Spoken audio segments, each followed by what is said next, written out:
So it's a pleasure to talk to you about family well-being. But now I'm going to look at, when we say the word family, it means people. I'm a people expert, right?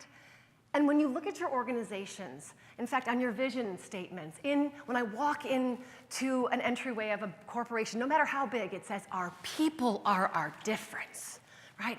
Our people are what set us apart. Lovely. So we're going to talk about those people now who make your organization what it is today. How are your people doing? You've been asking a lot from your people in the last several years. In fact, you've been waning down your people, right? You're asking your fewer people to do more. In fact, to do more with less. So when we look to the future, and as our economy starts to get better, your sweet people who've been quite thankful for their jobs are going to be thinking, is this experience, is this quality of life for me? Do I want to stay here? So you're going to be soon experiencing a little bit of an engagement risk. How do you keep those fabulous people? Whether it's healthcare, education, manufacturing, you want to keep your people because your people are the key to success in the future. I don't have to tell you, the competitive advantage happens, right, through continuous innovation, constant evolution. And where does that come from? Yeah. We all have fancy gadgets, right? The barriers to all of that technology, they're gone. Anybody can do anything now, no matter the size of your organization. So you have these fabulous tools and you have this fabulous technology. But who works it? Who's the magic behind those fancy tools and tech? It's your people. So what I want to talk to you today is about creating a competitive advantage by, yes, looking to those people and asking yourself, how do I unlock their creativity? What can I do as an employer to make a difference in their productivity, in their happiness, how they mind share, how they collaborate with their fellow colleagues? What I want you to start to do, and what I believe the next generation strategy for competitive advantage is you need to start segmenting your employees, how you treat them. Think about it. We've done it for years, since the beginning of time. We segment our customers. Shoot, when I was a Lilly rep, I didn't walk into a general surgeon and start chatting about pediatric Ceclor, which is an antibiotic. No, each one of my doctors, my customers, had a value, had a need, and my job to be successful was to meet it, and meet it better than any other representative out there. So now I want you to turn and think about your employees. And of course, as a family well-being expert, I want to highlight a very under-leveraged segment in your organizations: the parent. You don't notice them. You might hear from them, but you think, I don't have that many moms and dads. Well, let me tell you, across the US, a third of the working population are parents. Again, a huge number. But when you look at your organizations, you think, a third, it's not more than half, it's not that big of a deal. But let me tell you what that third is. That third is expensive. That third is really expensive. How expensive are they? You guys, the third bears 60% of your organization's total healthcare costs. So when you look at the number one issue in human resources today facing organizations, again, retail, healthcare, education, I don't care what your company makes, what it promotes, and what service you provide, your parents are really expensive. Much more expensive than one of your employees, because where one goes, others go when you're talking about that parent. So we're going to talk about three major human resource initiatives or issues now that face each one of you. The first and the most glaring and the one that always creates anxiety when I walk in a room and I want to talk healthcare. What's next? Obamacare, what are those impacts? Well, I can tell you, you want to make a difference in your organization by cutting 10% of the costs? One parent costs you $12,600. One single person without dependents is about 4,800. Do the math.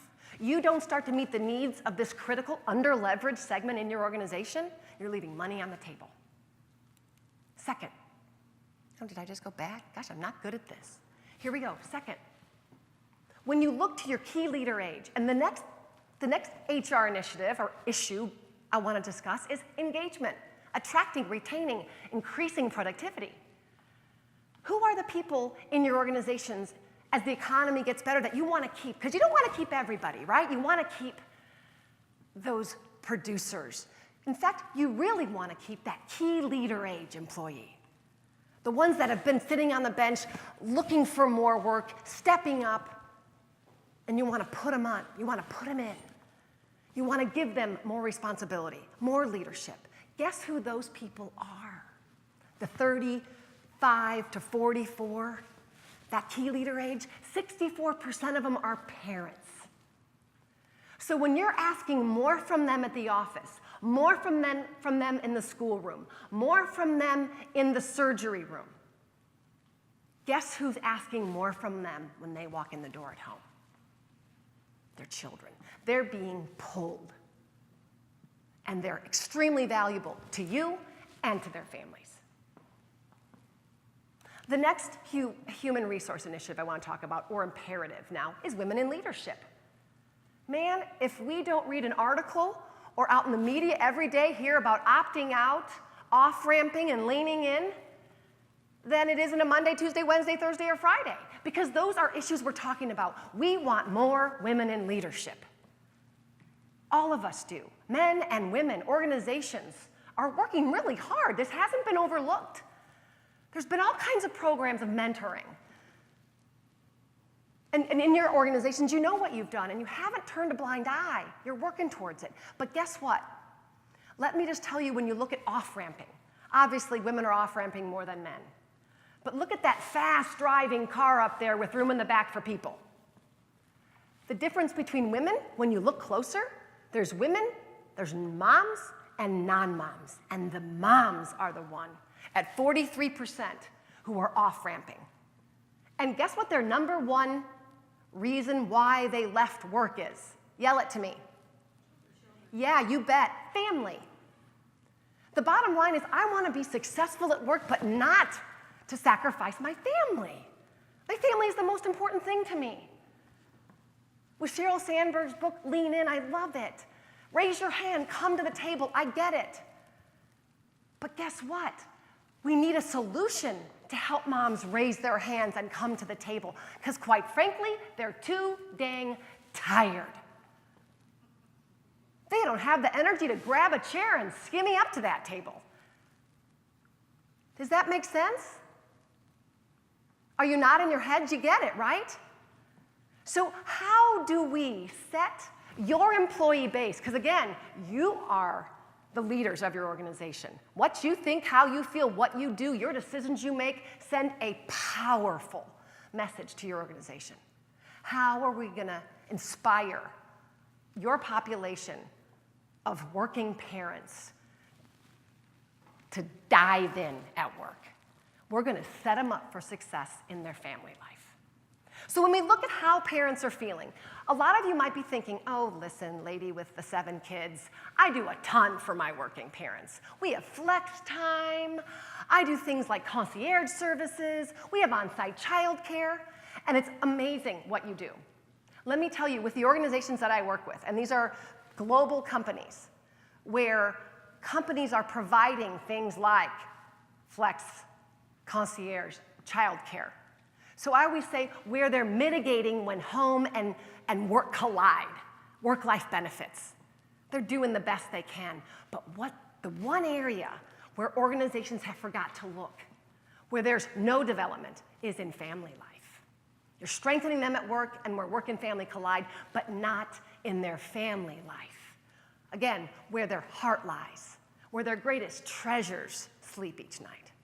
So when we ask how families are feeling, how are working parents feeling, this slide shows you working parents both part-time and full-time. Bottom line, 2/3 of them aren't feeling successful. They don't feel like they know what it takes to be successful. They don't feel like they have the skills. They're not feeling in control. At the end of the day, they're not thriving, you guys. They don't have it in them. And so you might be saying, Amy, of course they don't. They're juggling work. They're juggling home. It's a ton. It's hard to manage. You said so yourself. Well, that's right. So let's do something. Let's add stay-at-home parents to this mix. Folks, moms and dads who have all day long to figure it out. How are they feeling? They're feeling equally as dissatisfied, although not statistically huge. In some cases, worse than the working parent. I always say that with regards to stay-at-home parents, they just have more time to flail and not to feel successful. I know, I was there. I was there for 15 years. I get it. So you ask yourself, what's the solution, Amy? If we truly want to reduce our healthcare costs, to increase engagement, productivity in this under-leveraged segment that costs so much to us, how am I going to help them lean in? How am I going to help them feel more successful and infect my organization with all their goodness? I'll tell you what you're going to do. You're going to provide them with development because that's what every parent lacks, man or woman. We are making it up as we go in our family lives. We are too dang tired. We don't know what to do. We don't know how to do it. And here's just the scary thing is we're dancing as fast as we can. We only know what we know. So when you provide me with very specific strategies, tools, and best practices, just like you do in the workplace, you don't throw a surgeon in a surgery room and say, work it out, you're going to be great. I just know it. You've got it in you. PMA, positive mental attitude. You're going to do it. It doesn't work that way. You get development at work. That's why you feel confident, in control, right? If you do it well, you're successful. Your organization, when you invest in your people and you set them up for success, sky's the limit. Guess what? When you look to your working parents and you set them up for success in their family life, sky's the limit. Because these relationships that they so treasure are going to get stronger. They're going to have more fun at home. When they walk in the door to your office every day, they're going to be smiling, not talking about how hard it was to drop off Susie at kindergarten, Lucy at preschool, how she vomited, she forgot her lunch. I'm sorry, I'll be back from the meeting in a minute. I'm going to go run and pick up the bassoon that my son forgot. When you have systems and routines in place at the workplace, you rock it. When you have systems and routines in place in your family life, guess who rocks it?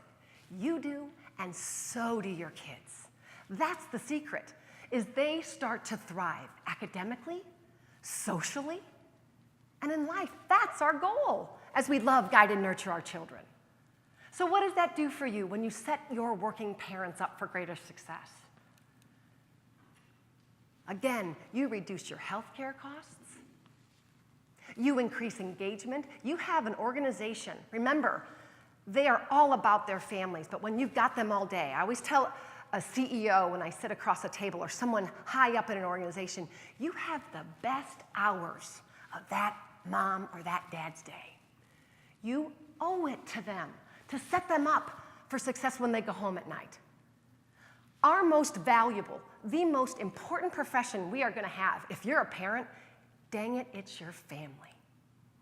And I want you to feel successful. And it's up to you as leaders in your organizations to set your employees up, your working dads, your working moms up for greater health, happiness, and success. Thank you.